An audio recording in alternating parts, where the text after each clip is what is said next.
I found my husband's secret phone. Then I realized he was planning my death.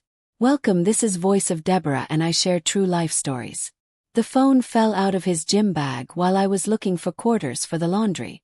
I wouldn't have thought twice about it, except my husband Jason didn't own 2 phones. At least I didn't think he did. It was a cheap burner, the kind you see in crime shows. Black generic, no case. My fingers were already reaching to put it back when the screen lit up with a notification. Tuesday confirmed. Make sure she takes the pills. My blood froze. I'm Emma, and until that moment I thought I had a pretty normal marriage.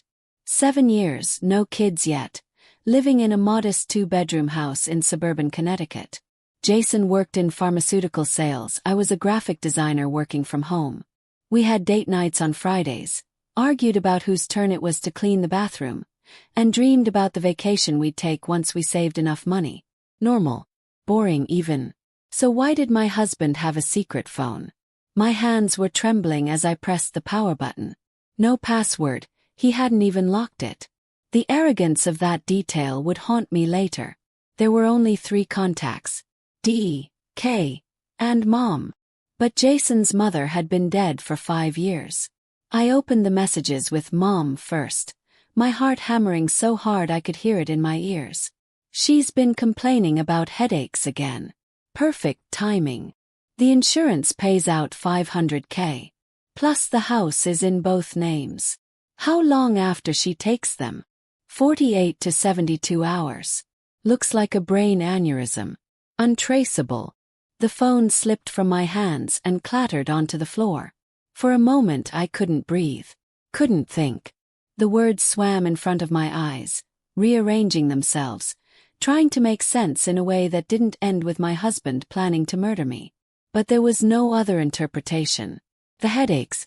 I'd been complaining about terrible migraines for the past 3 weeks. They'd started suddenly, sharp pains behind my eyes that made me nauseous and sensitive to light. Jason had been so concerned, so attentive.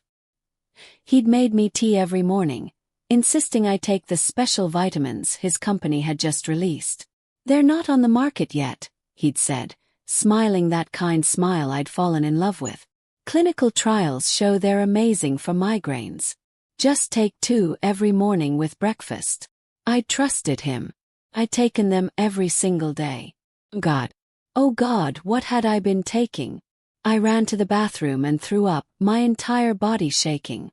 When I finally stopped heaving, I sat on the cold tile floor, my mind racing. Pills.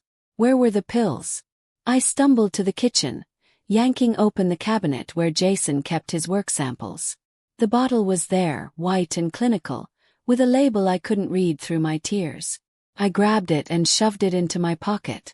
Then I heard the garage door opening. Jason was home early. Panic seized me. The phone, I'd left it on the laundry room floor. I ran back, snatched it up, and shoved it deep into the box of dryer sheets where I'd been reaching for quarters. My heart was pounding so violently I was sure he'd hear it from the garage. You home? His voice. That familiar voice that had whispered, "I love you," 1,000 times. That had comforted me through my father's funeral. That had laughed at my terrible jokes. That had promised forever on a beach in Mexico 7 years ago. That voice was planning to kill me. In here. I called out, forcing my voice to sound normal even though I felt like I was drowning. Just doing laundry. He appeared in the doorway, still in his work clothes, tie loosened. Handsome. Familiar. Stranger. "How are you feeling?" he asked, and I saw it now, the way his eyes scanned my face, assessing. Still getting those headaches. "A little better actually," I lied, my smile feeling like cracked glass on my face. "Did you take your vitamins this morning?" The question sounded casual, concerned. But now I heard the edge underneath, the careful monitoring. "Of course," I said. "Never miss a dose." Something flickered in his eyes. Satisfaction. Relief. "Good girl," he said, and the words made my skin crawl. "Keep taking them. They need a few more weeks to really work." Few more weeks. Until the 48 to 72 hours after a lethal dose would look like a natural brain aneurysm. He kissed my forehead and walked away, whistling. I waited until I heard him upstairs in his office before I let myself collapse against the washing machine, silent sobs racking my body. But I couldn't fall apart. Not yet. Because I needed to figure out who D and K were before Tuesday, whatever Tuesday meant. That night, after Jason fell asleep, I crept downstairs and retrieved the burner phone from its hiding spot. My hands were steadier now, shock giving way to something colder, something sharper. I opened the message thread with D. She suspects nothing. Still taking them daily. Good. Make sure you're out of town when it happens. Sales conference alibi is solid. Tuesday I'll suggest she see a doctor. Establishes the headache timeline. You'll be a very grieving husband. Very convincing. My stomach turned. But I kept reading. The conversation went back months.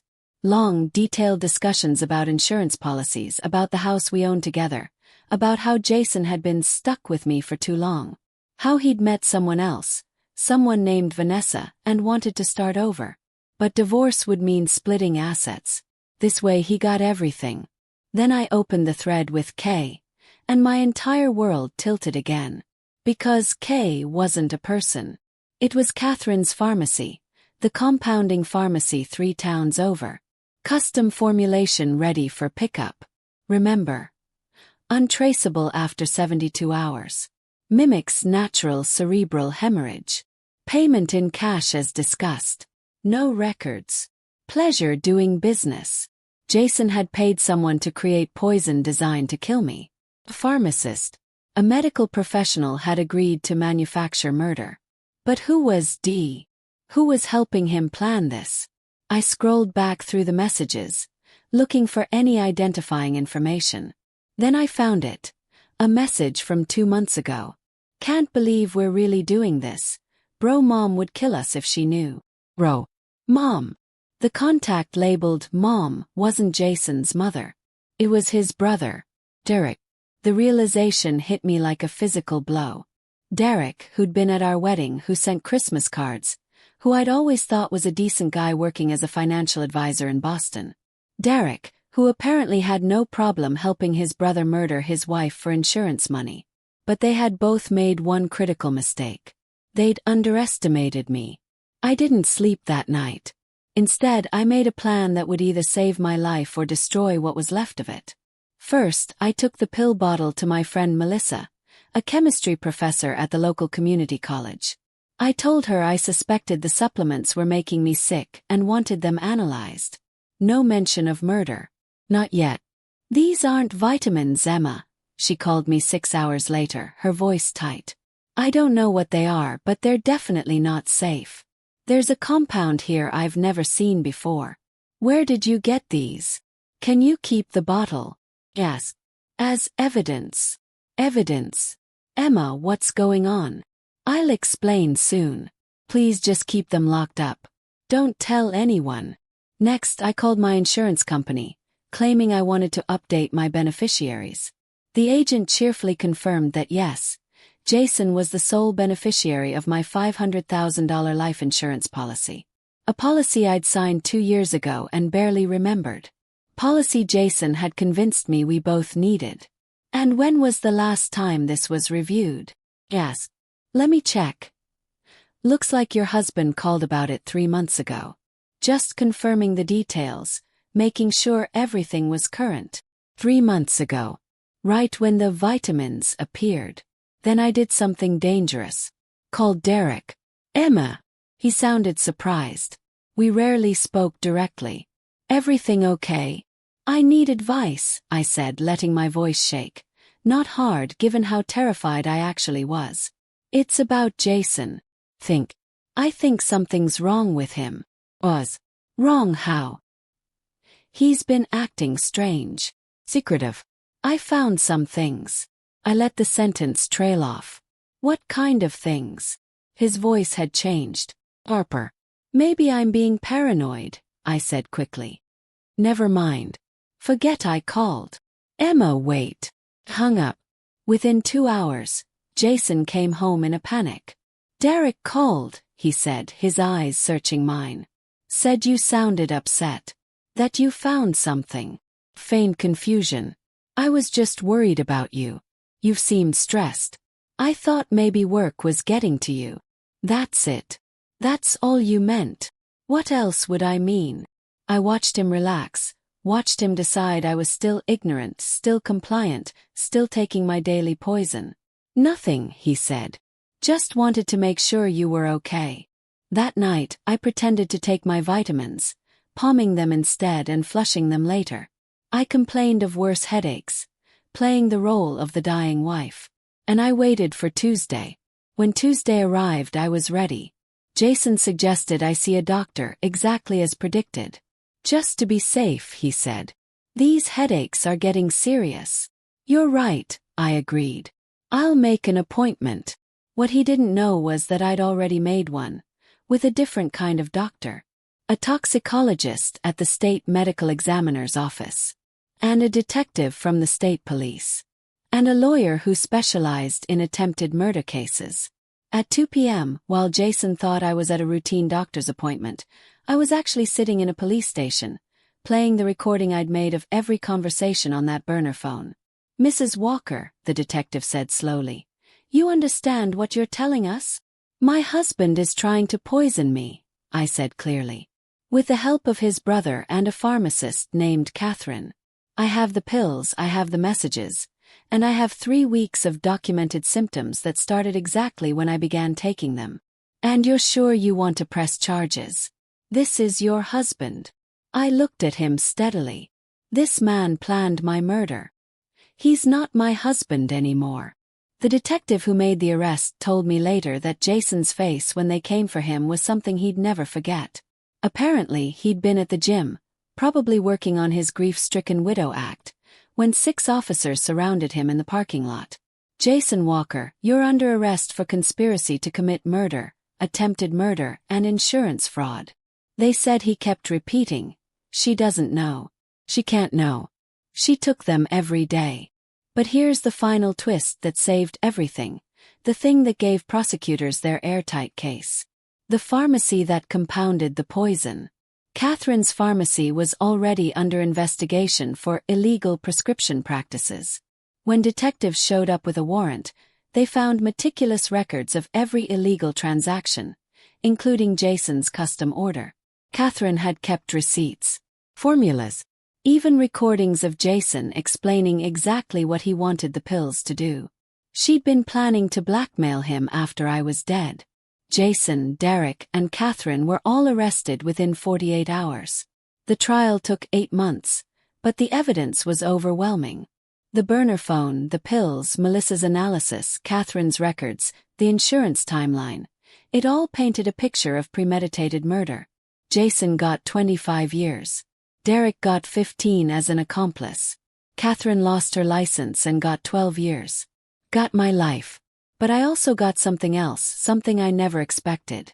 During the investigation, forensics went through Jason's computer and found a folder of documents I'd never known existed. Life insurance policies, mortgage papers, my grandmother's will from when she passed 3 years ago. My grandmother, who I'd been told left everything to charity. Except she hadn't. She'd left everything to me. Her house in Vermont, her savings, her stock portfolio. Nearly $2 million in assets. Jason had intercepted the will.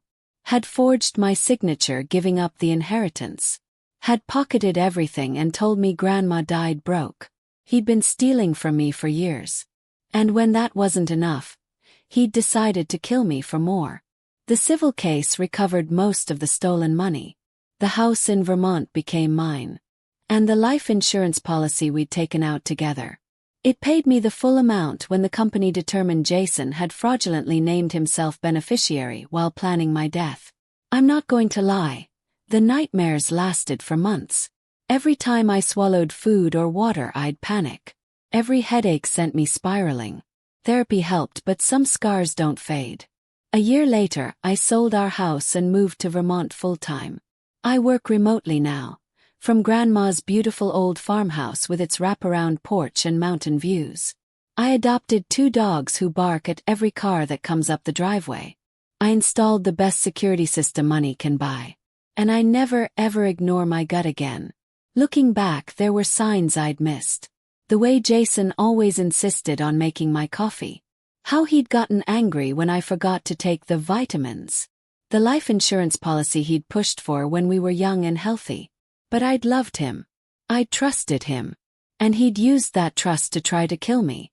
If you're watching this and something feels wrong in your relationship, trust that feeling. That little voice that says, "This isn't right." Listen to it. Might save your life. Check your insurance policies. Know what pills you're taking. Keep your important documents somewhere safe.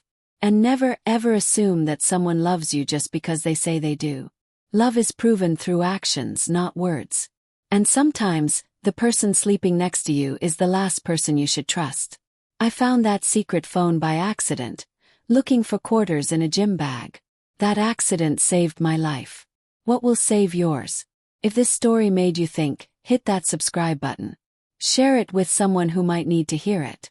And remember, you're stronger than you think, smarter than they believe, and you deserve to live. Stay safe out there.